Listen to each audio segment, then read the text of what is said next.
নমস্কার, সকলকে আরও একবার স্বাগত জানাই বৈদিক কথার নতুন একটি এপিসোডে।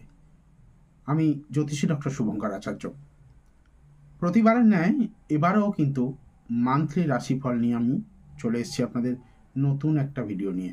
গত মাসে আমি মাসের শেষ অংশ কেমন যেতে চলেছে তার একটা উইকলি আপডেট আমি দিয়েছিলাম। এই উইকলি যে আপডেটটার কথা আমি আপনাদেরকে বলেছিলাম, সেখানে মেষ রাশি সম্পর্কিত বেশ কিছু তথ্য আপনাদেরকে জানিয়েছিলাম।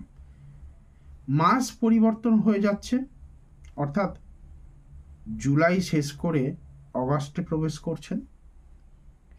অগাস্ট মাস শুরু থেকে আপনার কেমন যাবে সেটা নিয়ে অনেক টেনশন আপনার মধ্যে কাজ করছে, কারণ অলরেডি আপনি কিন্তু একটা কমপ্লিকেটেড সিচুয়েশনের মধ্যে দিয়ে যাচ্ছেন। মেনলি পরিবার কেন্দ্রিক একটা সমস্যা আপনাকে তাড়িয়ে নিয়ে বেড়াচ্ছে বলা যেতে পারে। সর্বদা বলি, খারাপের পরপর কিন্তু ভালো পরিস্থিতি আসে। আজকে খারাপ আছে, কালকে কিন্তু ভালো আসতে পারে। খারাপ সময়ে নিজেকে কন্ট্রোল করা, নিজের ধৈর্যটাকে বৃদ্ধি করা, সেটা কিন্তু প্রত্যেক মানুষের উচিত, আর আপনাদের ক্ষেত্রেও সেটা কিন্তু একান্তভাবে প্রয়োজন। তাই আজকে আলোচনা হবে মেষ রাশিকে কেন্দ্র করে। মেষ রাশির অগাস্ট মাস কেমন যাবে সেই বিষয়ে আলোচনা চলবে।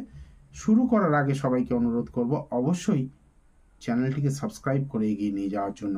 আর হ্যাঁ, মনে রাখবেন, আপনার এই কষ্ট থেকে, এই দুঃখ দুর্দশা থেকে বের করতে পারেন একমাত্র মা তারা। তাই যারা এই ভিডিওটি দেখছেন, প্রত্যেকেই করজোড়ে মা তারার কাছে প্রার্থনা করুন আপনার যেন এই দুঃসময়টা বিপদ আপদের মধ্যে দিয়ে না গিয়ে খুব সুষ্ঠুভাবে, খুব শান্তিপূর্ণভাবে আপনি অতিবাহিত করতে পারেন। তাই কমেন্টে জয় মা তারা লিখে নিজেদের বিপদ মুক্তির প্রার্থনা করতে ভুলবেন না। সাথে ভিডিওটি শেষ পর্যন্ত দেখে যদি ভালো লাগে, অবশ্যই একটা লাইক করে আমাকে উৎসাহিত করবেন, যাতে আগামী দিনে আমি এই ধরনের অনেক ভালো ভালো ভিডিও আপনাদের জন্য আনতে পারি। আর দেরি করব না, আলোচনা শুরু করা যাক। আজকে রাশিফল মেষ রাশিকে নিয়ে। মেষ রাশির অগাস্ট 2024 কেমন যাবে সেই বিষয়ে আপনাদের সঙ্গে আলোচনা। মেষ রাশির লাস্ট উইকটা কিন্তু অত্যন্ত কমপ্লিকেটেড গেছে, এবং আগামী 17 তারিখ পর্যন্ত এই একই রকম সিচুয়েশন কিন্তু চলবে। আপনাকে সাবধান থাকতে হবে, সংযত থাকতে হবে, বা এটা মনে রাখতে হবে আপনার কিন্তু খারাপ সময় চলছে। খারাপ সময়ে মাথা ঠান্ডা রেখে খুব সুচিন্তিতভাবে সিদ্ধান্তগুলো নিয়ে এগিয়ে চলতে হবে, কারণ আগামী দিনে কিন্তু আপনার ভালো সময় আসছে। এবার ব্যাপারটা হলো, আপনার মনে হতে পারে খারাপ সময় চলছে, তাহলে কি করব কি করব না, সেগুলো নিয়ে নিশ্চয়ই আলোচনা চলবে।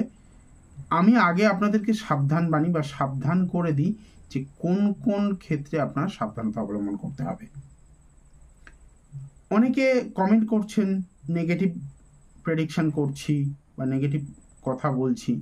আমি প্রায় দেখছি, বেশ কয়েকটা কমেন্ট আমি দেখলাম যেখানে প্রসঙ্গ এমন আসছে যে নেগেটিভ কথা কেন বলছি। দেখুন, জ্যোতিষটা হলো ক্যালকুলেটিভ একটা মেথড। জ্যোতিষের মাধ্যমে আমি কি করতে পারি, ক্যালকুলেশন করতে পারি। সেই ক্যালকুলেশনে যেটা আউটকাম হবে সেটা আপনাদেরকে জানাতে আমি বাধ্য। হ্যাঁ, যদি আমি ভিউজ পাওয়ার লোভে বা সাবস্ক্রাইবার বাড়ানোর লোভে বা কোনো কারণে ক্লায়েন্ট পাওয়ার লোভে যদি আপনাদের মন গড়া, আপনাদের ভালো লাগা কিছু কথা বলতে থাকি, কি হবে, আলটিমেট আপনাদেরই ক্ষতি হবে। কারণ আপনাকে ভালো হবে বলে দিয়েছি, আপনি কি করবেন, খারাপটা নিয়ে ভাববেন না। আগে থেকে পূর্ব পরিকল্পনা করে খারাপটা বা দুঃসময়টা মোকাবিলা করার মতো মানসিক পরিস্থিতি তৈরি করবেন না। তাতে আপনার কি হবে, ক্ষতিটা হয়ে যাবে। ভালো করে চিন্তা করে দেখবেন যে কথাগুলো আমি আপনাদেরকে বলি, তার জন্য কিন্তু আপনারা সচেতন হতে পারেন যে না, উনি বলেছেন এবং ওনার প্রেডিকশন ক্রমাগত মিলছে, আমি দেখছি এই মাসে কিন্তু আমাকে সতর্ক থাকতে হবে। মেষ রাশির অনেক ভালো প্রেডিকশন করেছি, তখন সেই ভিডিওগুলো তো আপনি দেখেননি। আজকে হঠাৎ করে এসে যদি আমার প্রথমবার চ্যানেল ভিজিট করে আপনি যদি মনে হয় আমি নেগেটিভ প্রেডিকশন করছি, তাহলে আপনার এটা ভুল ধারণা। যাই হোক, মেষ রাশির জাতক যারা রয়েছেন, হঠাৎ করে ইনকাম একটা কমে যাওয়ার ব্যাপার থাকবে। ইনকাম কমে গেলে স্বাভাবিকভাবে মানুষের মধ্যে একটা প্যালপিটেশন শুরু হয়ে যায়, একটা টেনশন শুরু হয়ে যায় যে ইনকামটা কমে গেল, আমি সব দিক ম্যানেজ করব কি করে। হঠাৎ করে ইনকাম কমে যাওয়া, শত্রুতা বৃদ্ধি হওয়া এবং মানসিক শান্তি না থাকা, এটা কিন্তু আপনার খুব কমন একটা ফ্যাক্টর হয়ে দাঁড়াবে এই মাসটায়। যারা চাকরি করছেন, চাকরি ক্ষেত্রে উচ্চপদস্থ কর্মচারী যারা রয়েছেন তাদের থেকে ট্রাবল আসবে, তারা আপনাকে বিপদে ফেলতে চেষ্টা করবে, তারা আপনাকে চাপে রাখতে চেষ্টা করবে। সেই জায়গাগুলো আপনাকে ডিপ্লোম্যাটিক ওয়েতে মেনটেন করে বেরিয়ে আসতে হবে।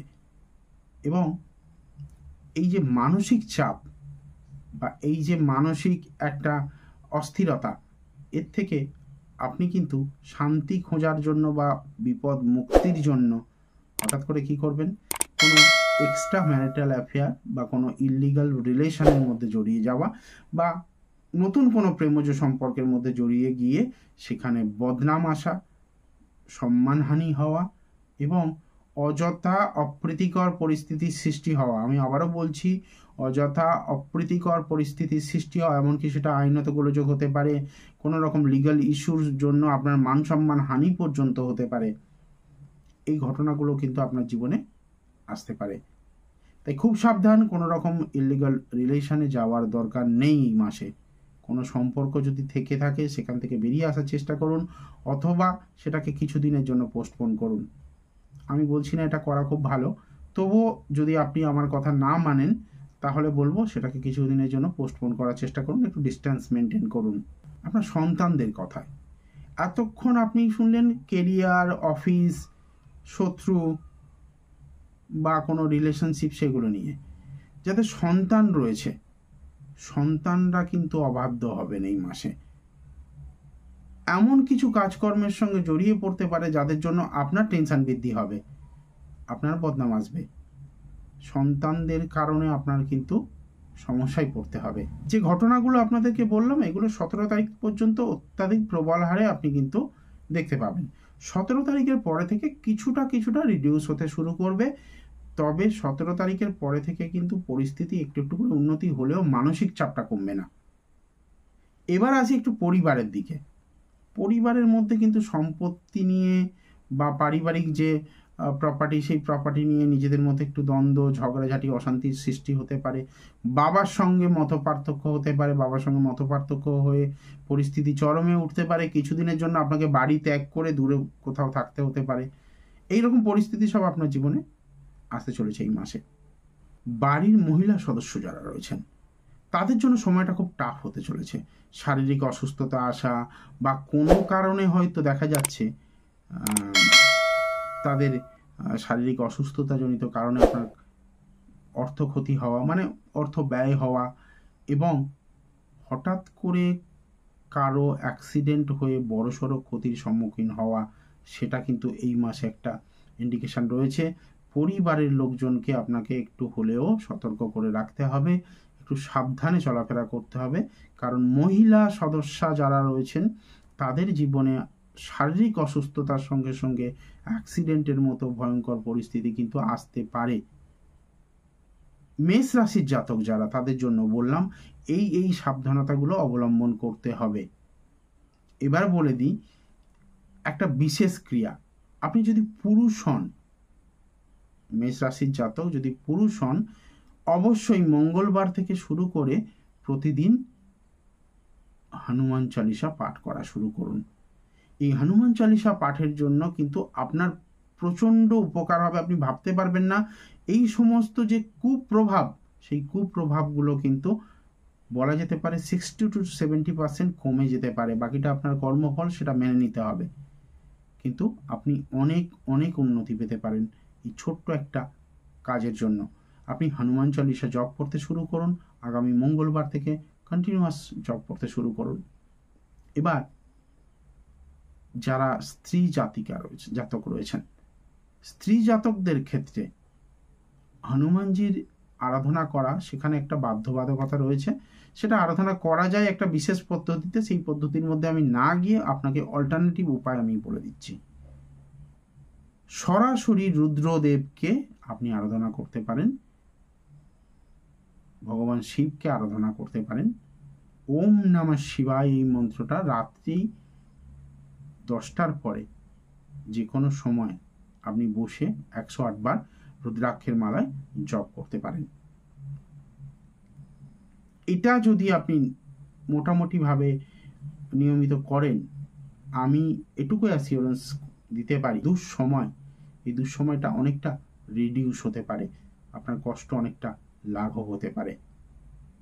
এরকম আরও অনেক ইনফরমেটিভ তথ্য, আরও অনেক উপকারী ভিডিও নিয়ে আমি আসি। আপনারা জানেন প্রতি মাসে আমরা বিভিন্ন রাশিফল নিয়ে আপনাদের কাছে আপডেট দিয়ে থাকি। আপনার ভবিষ্যতে আরও ভালোভাবে গাইডেন্স পাওয়ার জন্য, আরও বিপদ থেকে আগে থেকে সতর্কতা অবলম্বন করার জন্য অবশ্যই চ্যানেলটিকে সাবস্ক্রাইব করে রাখুন। এটা অনেক দরকারি চ্যানেল আপনার জন্য। এবং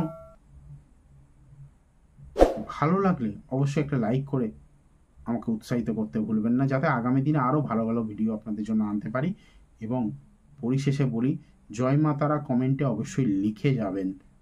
মা তারা আশীর্বাদ থাকলে আপনার সমস্ত কষ্ট লাঘব হবে। ভালো থাকবেন, দেখা হবে পরবর্তী ভিডিওতে। মা তারা আপনাদের মঙ্গল করুন প্রার্থনা করে বিদায় নিলাম। জয় মা তারা।